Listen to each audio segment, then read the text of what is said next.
ഐറ്റലിന്റെ Itel A60s എന്ന പുതിയൊരു smart phone ഇപ്പം ഇന്ത്യൻ മാർക്കറ്റിൽ ലോഞ്ച് ചെയ്തിട്ടുണ്ട്. ഈ ഒരു സ്മാർട്ട് ഫോൺ 6300 രൂപ പ്രൈസ് റേഞ്ചിലാണ് വരുന്നത്.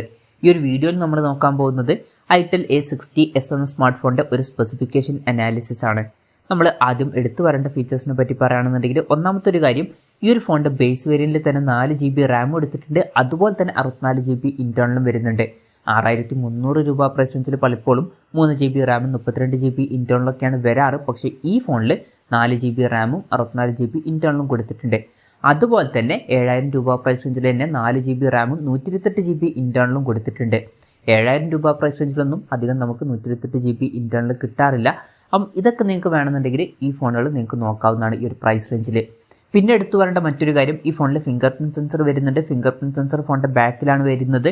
ഈ ഒരു പ്രൈസ് റേഞ്ചിൽ പല ഫോണുകളിലും ഫിംഗർ പ്രിന്റ് സെൻസർ വരുന്നില്ല. അപ്പം ഫിംഗർ പ്രിന്റ് സെൻസർ വരുന്നു എന്നുള്ളത് നല്ലൊരു കാര്യം തന്നെയാണ്. അപ്പോൾ ഇതൊക്കെയാണ് എടുത്തു പറയേണ്ട ഫീച്ചേഴ്സിൽ പറയാനുള്ള കാര്യങ്ങൾ. പിന്നെ ഈ ഒരു പ്രൈസ് റേഞ്ചിൽ വലിയ തിരക്കേടില്ല എന്ന് തോന്നിയിട്ടുള്ള ഫീച്ചേഴ്സിനെ പറ്റി പറയുകയാണെന്നുണ്ടെങ്കിൽ, മെമ്മറി ഫ്യൂഷൻ എന്നുള്ള ഫീച്ചർ ഇതിൽ വരുന്നുണ്ട്. അതായത് എക്സ്ട്രാ റാം വേണ്ട സമയത്ത് ഇന്റേണൽ മെമ്മറിയിൽ നിന്ന് കുറച്ച് മെമ്മറി എടുത്തിട്ട് അത് റാമായിട്ട് യൂസ് ചെയ്യും. അങ്ങനെ 4 GB റാം വരെ എക്സ്ട്രാ നമുക്ക് ലഭിക്കുന്നതായിരിക്കും. അപ്പോൾ ടോട്ടലായിട്ട് 8 GB റാം ലഭിക്കും എന്നൊക്കെയാണ് അവർ അഡ്വർടൈസ് ചെയ്യുന്നത്. എന്തായാലും 7000 രൂപയ്ക്ക് താഴെ 4 GB റാം എന്നുള്ളത് വളരെ നല്ലൊരു കാര്യം തന്നെയാണ്. ഇനി ഡിസ്പ്ലേയുടെ കാര്യം പറയുകയാണെന്നുണ്ടെങ്കിൽ, അതും നമുക്ക് തിരക്കേടില്ലാത്ത ഫീച്ചേഴ്സിൻ്റെ ലിസ്റ്റിൽ ഉൾപ്പെടുത്താവുന്നതാണ്. 6.6 ഇഞ്ചിൻ്റെ HD+ ഡിസ്പ്ലേ ഈ ഫോണിൽ കൊടുത്തിട്ടുണ്ട്. ഫുൾ HD റെസൊല്യൂഷൻ വരുന്നില്ല. പക്ഷേ 7000 രൂപയ്ക്ക് താഴെ അതൊന്നും നമുക്ക് എക്സ്പെക്ട് ചെയ്യാൻ പറ്റില്ല. ഒരു ഫോണിനുള്ളിലും ഫുൾ HD റെസൊല്യൂഷൻ ഈ ഒരു പ്രൈസ് റേഞ്ചിൽ വരുന്നില്ല. IPS LCD പാനലാണ് ഇതിൽ ഉപയോഗിച്ചിരിക്കുന്നത്. പിന്നെ വാട്ടർ ഡ്രോപ്പ് നോച്ച് ഡിസൈനുള്ള നോച്ച് കൊടുത്തിട്ടുണ്ട്. പഞ്ചോൾ ഡിസൈൻ വരുന്നില്ല. പക്ഷേ അത് ഒരിക്കലും ഒരു പ്രശ്നമായിട്ട് പറയാൻ പറ്റില്ല ഈ ഒരു പ്രൈസ് റേഞ്ചിൽ. കാരണം ഈ ഒരു പ്രൈസ് റേഞ്ചിൽ അധിക ഫോണുകളിലൊന്നും പഞ്ചോൾ ഡിസൈൻ വരുന്നില്ല. പിന്നെ കൂടിയ റിഫ്രഷ് റേറ്റും സപ്പോർട്ട് ചെയ്യുന്നില്ല. 60 ഹെർട്സിന്റെ റിഫ്രഷ് റേറ്റേ വരുന്നുള്ളൂ. ഈ ഒരു പ്രൈസ് റേഞ്ചിൽ അതും ഓക്കെയാണ്. ഈ ഒരു പ്രൈസ് റേഞ്ചിൽ ഒരു ഫോണിലും കൂടിയ റിഫ്രഷ് റേറ്റും നമുക്ക് കിട്ടുന്നില്ല. പിന്നെ 120 ഹെർട്സിന്റെ ടച്ച് സാമ്പിളിംഗ് റേറ്റും ഇതിൽ വരുന്നുണ്ട്. അപ്പോൾ ഡിസ്പ്ലേ ഫീച്ചേഴ്സ് നമ്മൾ മൊത്തത്തിൽ നോക്കുകയാണെന്നുണ്ടെങ്കിൽ തിരക്കേടില്ലാത്ത ഡിസ്പ്ലേ ഫീച്ചേഴ്സ് ഈ ഫോണിൽ കൊടുത്തിട്ടുണ്ട്. ഈ ഒരു പ്രൈസ് റേഞ്ചിന് പറ്റിയിട്ടുള്ള ഡിസ്പ്ലേ ഫീച്ചേഴ്സ് ഒക്കെ തന്നെയാണ് ഈ ഫോണിൽ വരുന്നത്. ഈ ഫോണിന്റെ ഗ്ലേഷ്യർ ഗ്രീൻ, ഷാഡോ ബ്ലാക്ക്, അതുപോലെ തന്നെ മൂൺലൈറ്റ് വയലറ്റ് എന്നീ 3 കളർ വേരിയൻസ് ആണ് ഇപ്പോൾ ലോഞ്ച് ചെയ്തിരിക്കുന്നത്.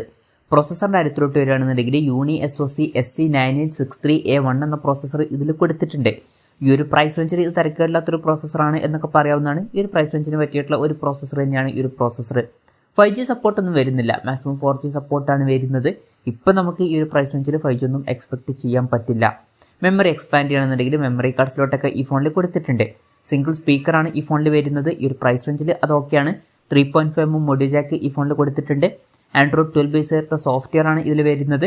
ക്യാമറയുടെ കാര്യം പറയുകയാണെന്നുണ്ടെങ്കിൽ ഫോണിന്റെ പിന്നിൽ ഡ്യുവൽ ക്യാമറ സെറ്റപ്പ് കൊടുത്തിട്ടുണ്ട്. 8 MP മെയിൻ ക്യാമറ സെൻസറാണ് ഈ ഫോണിൽ വരുന്നത്. രണ്ടാമത് ഒരു AI ലെൻസും കൊടുത്തിട്ടുണ്ട്. പിന്നെ ഫ്രണ്ടിൽ 5 MP സെൽഫി ക്യാമറയും വരുന്നുണ്ട്. ഇനി ബാറ്ററിയുടെ കാര്യം പറയുകയാണെന്നുണ്ടെങ്കിൽ 5000 mAh ബാറ്ററിയാണ് ഈ ഫോണിൽ വരുന്നത്. ഫാസ്റ്റ് ചാർജ് സപ്പോർട്ട് ചെയ്യുന്നില്ല. 10 വാട്ടിന്റെ ചാർജിങ് സ്പീഡേ വരുന്നുള്ളൂ. പക്ഷേ ഈ ഒരു പ്രൈസ് റേഞ്ചിൽ നമുക്ക് ഫാസ്റ്റ് ചാർജിംഗ് ഒന്നും എക്സ്പെക്ട് ചെയ്യാൻ പറ്റില്ല.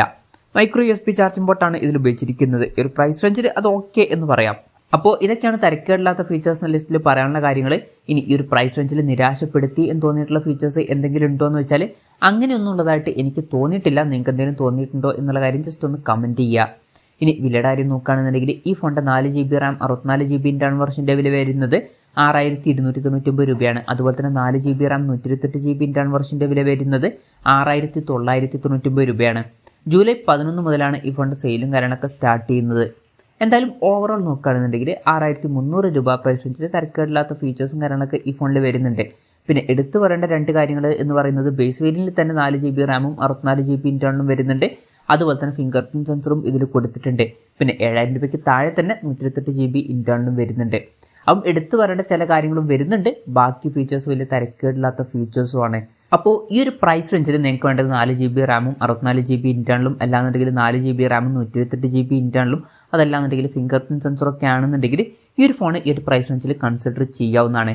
എന്തായാലും Itel A60s എന്ന സ്മാർട്ട് ഫോണിനെ പറ്റിയിട്ടുള്ള നിങ്ങളുടെ അഭിപ്രായം ജസ്റ്റ് ഒന്ന് കമൻറ്റ് ചെയ്യുക.